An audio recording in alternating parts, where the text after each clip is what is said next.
특허청과 함께합니다. 독특하지 기특하지. 요즘 뉴스에서 핵심 기술의 해외 유출로 인해서요, 한 기업을 넘어 국가 안보가 흔들린다는 이야기 많이 들어보셨을 겁니다. 지난 7년간 적발된 해외 기술 유출로 인한 피해가요, 무려 33조 원이라고 해요. 이런 일을 막기 위해서 특허청이 4중 안전장치를 가동했다고 하는데요. 자세한 이야기 들어보죠. 특허청 정인식 산업재산보호협력국장 모시고 이야기 나누겠습니다. 국장님 안녕하세요. 네, 안녕하세요. 네, 오늘 두 번째 제가 국장님을 뵀는데요. 그래도 또 오랜만에 오셨으니까 앞에 카메라 보고 우리 청취자분들께 인사 말씀 해주세요. 네, 안녕하세요. 특허청 산업재산보호협력국장 정인식입니다. 제가 맡고 있는 업무는 산업재산 보호입니다. 특허나 상표, 디자인을 산업재산이라고 하는데요. 이런 보호와 국제협력을 총괄하고 있고요. 오늘 주제인 영업비밀의 유출 대책도 제가 맡고 있는 업무 중에 하나입니다. 네, 어서 오세요. 예. 가수 성시경 씨를 닮은 정인식 국장님 모시고 이야기를 나누겠습니다. 그런 얘기 못 들어보셨어요? 네, 처음 들어봤습니다. 네. 기술 보호를 위한 4중 안전장치를 마련했다. 앞서 제가 이렇게 안내를 해드렸는데, 일단 그 중에 하나가 특허청이 방첩기관으로 지정됐다는 이건가요? 네, 맞습니다. 네, 설명 좀 부탁드려요. 네, 저희가 기술 보호에 대한 4중 안전장치를 저희가 지난 5월 13일 날 발표를 했습니다. 그 내용 중에 하나가 특허청이 이제 방첩기관이 되었다는 그런 내용인데요. 아마 방첩기관, 방첩이라는 용어가 아마 생소하실 것 같은데, 방첩은 외국의 정보 활동에 대해서 모든 방어 활동을 저희가 이제 방첩이라고 합니다. 지금 기술 패권 시대에서 각국은 기술 안보가 굉장히 중요해지고 첨단 기술을 보유하기 위해서 굉장히 노력을 하고 있습니다. 우리나라도 우리 정부도 정부 차원에서 기술 안보를 위해서 저희가 노력을 하고 있고요. 이런 우리 첨단 기술을 보호하고 또 저희 우리나라의 첨단 기술을 빼가려고 하는 산업 스파이들을 저희가 막는 그런 활동들을 저희가 방첩 활동이라고 저희가 볼 수 있겠고요. 특허청은 지난 4월에 방첩 업무 규정이 개정되면서 정부 기관 중 7번째로 방첩 기관이 되었습니다. 방첩기관, 즉 간첩 활동을 막는 기관인 거라는 네, 거잖아요. 그렇습니다. 뭐 간첩이라는 게 과거에 그 전통적인 그런 간첩도 있지만 지금은 이제 경제 스파이, 첨단 기술을 훔쳐가고 하는 것들이 이제 지금 전 세계적으로 중요해지기 그렇죠. 때문에 네, 그렇습니다. 맞습니다. 이런 방첩 활동을 하는 기관이 방첩기관이고 특허청이 방첩기관으로 선정이 됐습니다.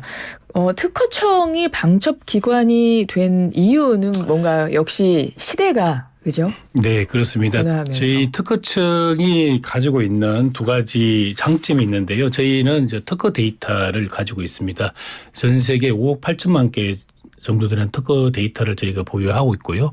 그리고 저희가 이제 모든 기술을 심사하기 때문에 모든 기술 분야에 대한 심사관들이 있는데 저희가 심사관들이 상표와 특허를 합쳐서 한 1,300명 정도 됩니다. 그 심사관들이 30% 정도가 그 박사학위를 취득하고 있고요. 네. 그리고 뭐 변호사, 변리사 등 전문 자격자들도 굉장히 많기 때문에 저희가 그런 기술 전문성을 가지고 있고 아까 제가 말씀드린 대로 5억 8천만 개의 특허 데이터는 특허 데이터를 분석하게 되면 기업이나 국가의 경쟁력을 파악할 수 있고 위기 산업을 저희가 탐지할 수 있고 또 유망 기술을 도출하고 특히 이제 핵심 기술에 대해서 누가 가지고 있는지 어떤 기업이 가지고 있는지를 저희가 파악을 할 수 있습니다. 그래서 이런 특허 데이터를 잘 분석해서 또 분석할 수 있는 저희가 그런 어떤 심사관들이 있기 때문에 방첩 기관이 됐고요.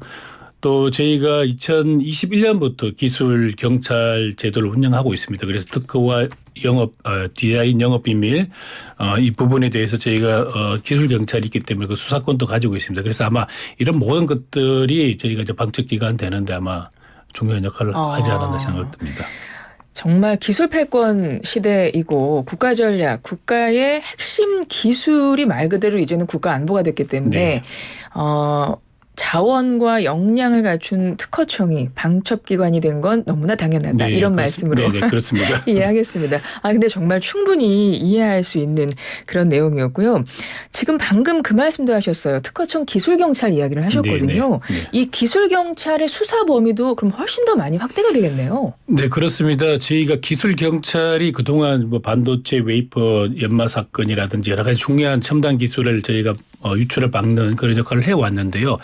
기술경찰의 수사 범위가 영업비밀의 경우에는 그 영업비밀 취득, 사용, 누설 세 가지에 한정돼 있었습니다. 그러다 보니까 영업비밀을 유출하기 위해서 사전에 모의를 한다든가 아니면은 영업비밀을 제3자한테 넘기지 않았지만은 그런 목적으로 영업비밀을 허가구역 외로 밖으로 영업비밀을 가지고 있는 것은 영업비밀 유출이라고 하는데 그런 부분에 대해서 저희가 수사를 못했고요. 그리고 퇴직을 했거나 이직 후에도 계속 그 영업비밀을 가지고 있는 것은 무단 보유라고 할 수 있는데 그런 부분도 저희가 수사를 할 수가 없었습니다. 그래서 저희가 지난 1월에 영업비밀 침해 전반에 대해서 기술경찰이 수사할 수 있도록 사법경찰직무법을 개정을 했습니다. 그래서 앞으로 영업비밀 관련된 모든 분야에 대해서 저희가 수사를 할 수 있게 됐고 사후적인 어떤 처벌뿐만 아니고 사전적으로 여러 가지 방지할 수 있는 부분까지 저희가 수사할 수 있게 되었다고 말씀드릴 수 있겠습니다. 네. 요즘 뉴스를 봐도 이 기술 유출 범죄가 종종 예전보다 훨씬 더 많이 일어난다는 느낌을 받습니다. 그러니까 뉴스가 더 예전보다 많이 나와서 그런지 모르겠지만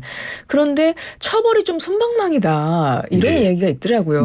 뭐 처벌 기준도 혹시 강화가 될 수 있을까요? 네, 그렇습니다. 저희 우리나라의 영업비밀 침해 범죄에 대해서 법정 최고형은 저희 2019년도에 영업비밀법, 그러니까 부정경쟁방지법을 개정해서 그 법정 해외 유출 경우에 15년 이하로 이렇게 법정 구속을 할 수 있도록 그런 규정이 되어 있습니다.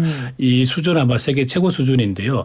근데 실제로 이제 법관이 그 판결을 할 때 주로 참고하게 되는 양형 기준이라는 게 있습니다. 양형 기준은 그에 따라서 법의 개정에 따라서 이렇게 같이 반영이 안 됐습니다. 그러다 보니까 실제로 영업비밀 침해 사건에서 선고되는 것은 1년이나 2년 저희가 평균적으로 봤을 때 한 15.6개월 정도 판결이 되고 또 실제로는 대부분이 한 75%가 집행유예로 판결이 됩니다. 그러다 보니까 영업비밀 침해에 대해서 솜방망이 처벌이라는 그런 얘기가 나왔고요. 그래서 저희 특허청이 이제 대검찰청하고 계속 이 부분에 대해서 문제 제기를 했고 저희가 이런 양형 기준을 개정하려면은 대법원의 양형위원회가 있습니다. 그래서 이번에 양형위원회가 출범하면서 저희가 계속 이 부분에 대해서 문제 제기를 했고 그 결과 올 3월에 기술 유출에 대한 처벌이 강화되는 걸로 이제 양형 기준이 개정이 되었습니다. 그래서 영업비밀 해외 유출에 대해서는 기존에 이제 최대가 9년이었는데 저희가 이제 12년까지 확대가 됐고요.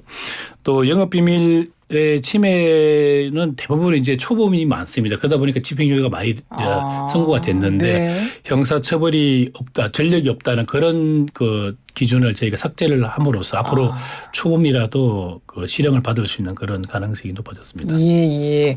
정말 처벌이 손방망이다라는 이야기가 나왔던 이유가 그동안 있었네요. 네, 그렇습니다.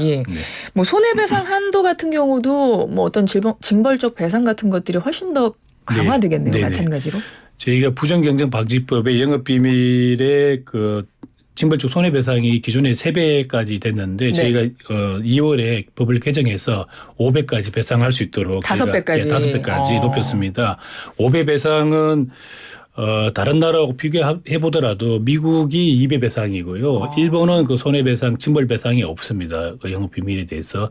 중국의 경우가 이제 5배 배상이 있는데 아마 이 5배 배상이 전 세계에서 가장 높은 수준이라고 생각하고 있고요. 그리고 사실 영업 비밀을 이렇게 유출하는 게 기존에는 저희 법이 이제 그 행위자 개인에게 초점을 맞췄는데 실제로 법인에 의한 그 조직적인 영업 비밀 침해도 많이 있습니다. 법인이 움직여서 그런 범죄를 저지르기도 저희가 하는군요. 이제 통계를 보니까 법인이 가담하는 비율이 한 34% 정도 됩니다. 그래서 상당히 높네요. 그래서 저희가 이제 법인의 조직적인 범죄를 막기 위해서 법인에게 부과되는 그 벌금을 그 개인보다는 이제 3배까지 부과할 수 있도록 그렇게 저희가 법을 개정을 했습니다. 예. 국장님과 관련된 이야기를 나누다 보니까 사실 이런 영업 비밀을 유출하고 이런 거는 저희가 드라마에서 많이 봤던 네. 내용이고 실제 네. 현실에서 어느 정도 이게 이루어지고 있는지 체감이 잘 안 된 부분이 있습니다. 네, 근데 네. 저희가 특허청에서 이렇게 전문가분들이 나오셔서 가끔 소개해 주시는 거를 듣다 보면 그때마다 깜짝깜짝 놀랄 때가 있어요. 근데 이런 네. 것들은 좀 국민에게 많이 좀 알릴 필요도 있을 것 같습니다. 네. 예. 네. 소중한 우리 기술을 지키기 위해서 특허청이 그동안 이렇게 많은 노력을 해오셨고 앞으로도 정말 많은 계획들을 갖고 계실 것 같아요. 앞으로 어떤 계획이 있으세요?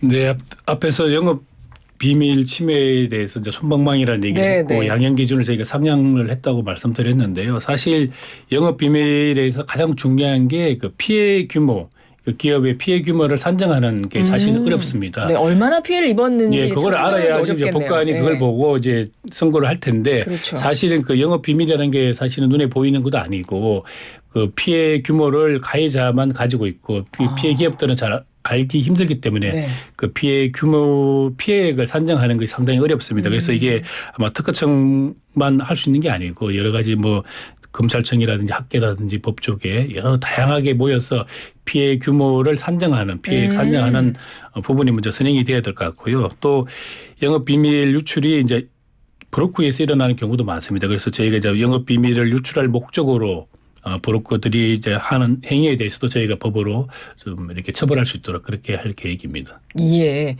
이제 끝으로 우리 국민들께 뭐 하시고 싶은 말씀 있으시다면 한 말씀 부탁드릴게요. 네, 앞서 그 아나운서님께서 말씀하신 대로 저희가 2017년부터 2023년까지 7년간 영업 비밀에 따른 그 기술 유출에 따른 피해 규모가 한 33조 원 정도 되는 걸로 파악이 되고 있습니다. 이게 이제 드러난 것만 그렇고 드러나지 않는 것 같이면 더 훨씬 더 많다고 생각되고요.